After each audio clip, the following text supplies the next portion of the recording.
มหาวิทยาลัยแห่งชาติได้มีการจัดพิธีประกาศการจัดตั้งคณะบดี3คณะวิชาคือคณะเศรษฐศาสตร์และบริหารธุรกิจคณะเกษตรศาสตร์และคณะนิติศาสตร์และรัฐศาสตร์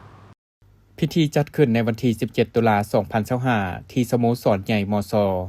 โดยการเข้าร่วมของศาสตราจารย์ปริญญาเอกเดชาโดลาศแสนดวงเดชผู้อำนวยการใหญ่มศมีบรรดาทานรองผู้อำนวยการใหญ่คณะบดีรองคณะบดีหัวหน้าห้องการและพนักงานครูอาจารย์เกี่ยวข้องเข้าร่วมท่านคำเฟืองรอวันไซหัวหน้าห้องการจัดตั้งและคุ้มครองพนักงานมศได้ขึ้นผ่านดำรัสของนายกรัฐมนตรี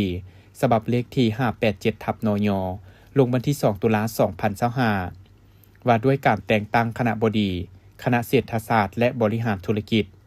โดยแต่งตั้งรองศาสตราจารย์นางวาสนาจันทนาสินเป็นคณะบดีคณะเศรษฐศาสตร์และบริหารธุรกิจผ่านดำรัสของนายกรัฐมนตรีฉบับเลขที่588/นยลงวันที่2ตุลาคม2025ว่าด้วยการแต่งตั้งคณะบดีคณะนิติศาสตร์และรัฐศาสตร์โดยแต่งตั้งปริญญาเอกสมเด็จแก้ววงศ์ศักดิ์เป็นคณะบดีคณะนิติศาสตร์และรัฐศาสตร์ผ่านดำรัสของนายกรัฐมนตรีฉบับเลขที่589/นยลงวันที่2ตุลาคม2025ว่าด้วยการแต่งตั้งคณะบดีคณะเกษตรศาสตร์โดยแต่งตั้งรองศาสตราจารย์ปริญญาเอกวรรณพรพุทธนาเป็นคณะบดีคณะเกษตรศาสตร์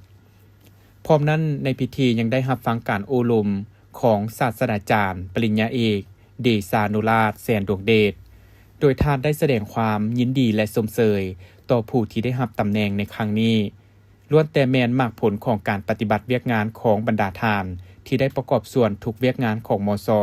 โดยผ่านการค้นคว้าเห็นดีจากขั้นเทิงท่านกล่าวเติมว่าในระยะนี้มศ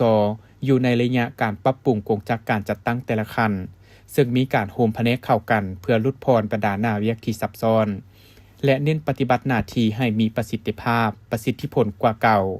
สืบต่อในการพัฒนาหลักสูตรการเรียนการสอนของมศให้เข้มแข็งตอบสนองได้ความเรียกร้องต้องการด้านตลาดแรงงานของสังคม